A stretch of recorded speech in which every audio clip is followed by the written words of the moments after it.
Youth Congress विधानसभा अध्यक्ष पर firing को लेकर कानून व्यवस्था पर पूर्व विधायक महाजन ने लगाया सवालिया निशान। पूर्व विधायक प्रेमानंद महाजन ने जर्जर मठ कोटा दिनेशपुर मार्ग पर हो रहे हादसे तथा यूथ कांग्रेस विधानसभा अध्यक्ष पर फायरिंग को लेकर कानून व्यवस्था पर लगाया सवालिया निशान। महाजन ने शासन प्रशासन को जिम्मेदार ठहराते हुए तत्काल मठकोटा सड़क के पुनर्निर्माण के साथ उसके चौड़ीकरण की मांग की है। सिर्फ खाना पूर्ति करते हुए गड्ढे पाटने से काम नहीं चलेगा। महाजन ने प्रेस वार्ता करते हुए बताया कि यूथ कांग्रेस विधानसभा अध्यक्ष वरिष्ठ कांग्रेसी अनिल सिंह के सुपुत्र पर रुद्रपुर में फायरिंग करने को लेकर कानून व्यवस्था पर सवालिया निशान लगाते हुए कहा कि बीते दिनों फायरिंग करने के आरोपी के द्वारा 2022 में फिरौती मांगी गई थी। फिरौती नहीं मिलने पर गदरपुर में इसी के ऊपर फायरिंग की गई थी, जिसमें वह बाल बाल बच गए थे, जिनकी तहरीर पूर्व में रुद्रपुर कोतवाली में वरिष्ठ कांग्रेसी नेता अनिल सिंह के द्वारा दी गई थी, लेकिन उसी पर ठीक तरीके से कोई कार्यवाही न होने के कारण दोबारा हाल ही में रुद्रपुर में फायरिंग की गई है, जिससे घायल पीड़ित का अभी भी इलाज चल रहा है। बताया कि यदि प्रशासन उस समय मामले को ठीक तरीके से कार्यवाही करती तो आज विदेश में बैठकर पुनः एक बार फिर प्रशांत के ऊपर फायरिंग नहीं होती।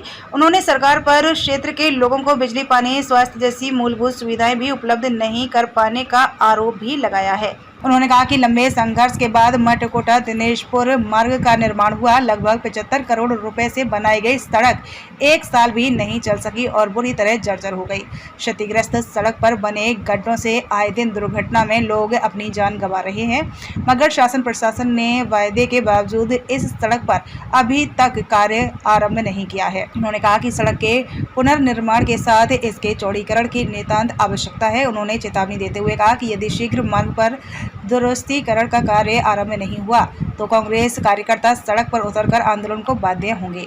उन्होंने शासन प्रशासन पर क्षेत्रवासियों को बिजली, पानी और स्वास्थ्य जैसी बुनियादी समस्या भी उपलब्ध नहीं पाने का आरोप लगाते हुए कहा कि क्षेत्र में अघोषित बिजली कटौती से जनता त्रस्त है। वहीं स्वास्थ्य केंद्र में बुनियादी सुविधाएं उपलब्ध नहीं है। कहा सभी बुनियादी समस्याओं को लेकर कांग्रेस कार्यकर्ता शीघ्र ही सड़क पर उतरेंगे। सभी पत्रकार बंधुओं को मेरा नमस्कार।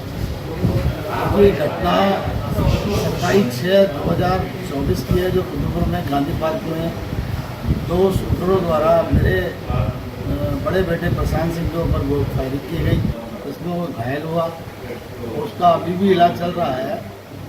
उसमें पुलिस द्वारा 3 रैकी करने वालों को गिरफ्तार किया गया और एक शूटर उसमें गिरफ्तार हुआ है और एक शूटर ने पुलिस का कहना है कि सरेंडर किया है रामपुर डिस्ट्रिक्ट में किसी अदर केस में।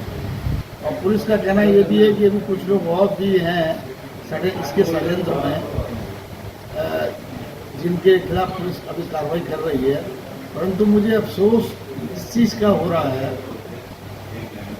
मैं बार बार अपनी अपील आप लोगों के सामने माननीय मुख्यमंत्री महोदय से, इससे सूबे के मुखिया से करना चाहता हूँ कि 2022 में मेरे बेटे के साथ फिरौती उन अपराधियों ने मांगी थी, जो सैद नाम का व्यक्ति है, जो आज इंग्लैंड में है। उस व्यक्ति ने 2022 में मैंने FIR कोतवाली रुद्रपुर में लिखाई थी और उसके खिलाफ कोई एक्शन नहीं हुआ। अगर उसको गिरफ्तार पुलिस ने उसी समय कर लिया होता, उसके साथियों को भी अगर गिरफ्तार कर लिया होता, तो आज ये गोली नहीं चलती। फोटो ऊपर वाले का मैं शुक्रगुजार हूँ कि उसकी जान बच गई। ऐसी स्थिति में आज भी मेरा छोटा बेटा, मैं खुद डरा हुआ हूँ। उसके पार्टनर को भी इंग्लैंड से धमकी आ चुकी है और इसमें हमारे ज़िले के जो मुखिया हैं, कप्तान साहब जो SSP महोदय हैं, उन्होंने खुद अपने व्यक्तित्व में बोला है कि वो धमकी सहज विर्क ने दी है। तो जब ये कंफर्म हो रहा है कि सहज विर्क ने धमकी दी है, तो मैं उनसे ये भी अपील करना चाहूँगा कि उनके खिलाफ जो है इनाम घोषित करें। उनके जो साथी यहाँ पर घूम रहे हैं, खुलेआम घूम रहे हैं, और हम बार बार बता रहे हैं कि वो लोग खुलेआम घूम रहे हैं, उनको पकड़ा नहीं जा रहा। जो उनके पार्टनर रहे हैं, जो क्राइम में उनके पार्टनर रहे हैं, क्या ऐसा दबाव है कि सत्ता का कोई दबाव है या किसी का दबाव है जो उनके ऊपर यहाँ के प्रशासन का हाथ है?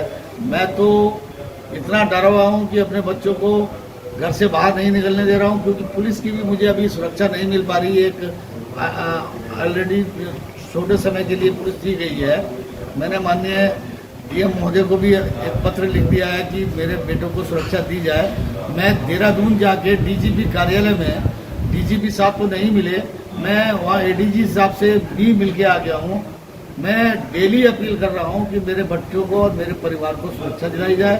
इसी बात को लेकर मैं माननीय विधायक जी ने जो कल धरना कल जो है रुद्रपुर में जिला कार्यालय में एक ज्ञापन डीएम महोदय को, मुख्यमंत्री महोदय को देना है, जो डीएम महोदय के माध्यम से मैं इनके साथ हूँ और मैं और मेरा परिवार भी कल वहाँ पहुँचे। मैं यही तो मैं आपसे कहना चाह रहा हूँ कि एक क्लियर कट है, मैंने कोई झूठ तो नहीं बोला, काम मैंने गिना दिया। अरे हमारे बच्चों के लिए ये तो कोई बीजेपी कांग्रेस की भी बात नहीं है भाई। जब उत्तराखंड में कांग्रेस की सरकार बनी तब भी हमारे बच्चों को पैसे मिले, वजीफा मिला, वो संत केसर सिंह योजना का लाभ मिला हमारे बच्चों को। उसके बाद बीजेपी की गवर्नमेंट आए जिसमें खंडूरी साहब, वो निशा जी, पता नहीं कई लोग मुख्यमंत्री बने थे, मिला। उसके बाद फिर कांग्रेस की सरकार आए, उस समय भी मिला।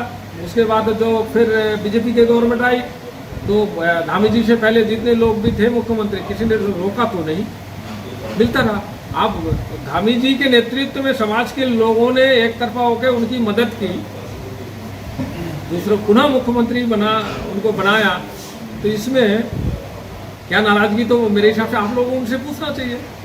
और मैं इनको के लिए क्या कहूँ, ये हमारे समाज के लोगों को कहना चाहता हूँ कि आप जागरूक बनो, आपको जागरूक बनने की ज़रूरत है। आप जहाँ भी आप मदद करना है, ये आपका वो स्वतंत्र इच्छा है, मगर आप अपना हक मांगोगे नहीं तो कोई नहीं देगा। हक के लिए लड़ना पड़ता है। और इस समय तो आपको पता लग गया कि आपने वोट दिया फिर भी काम नहीं, आपको मांगना पड़ रहा है ना।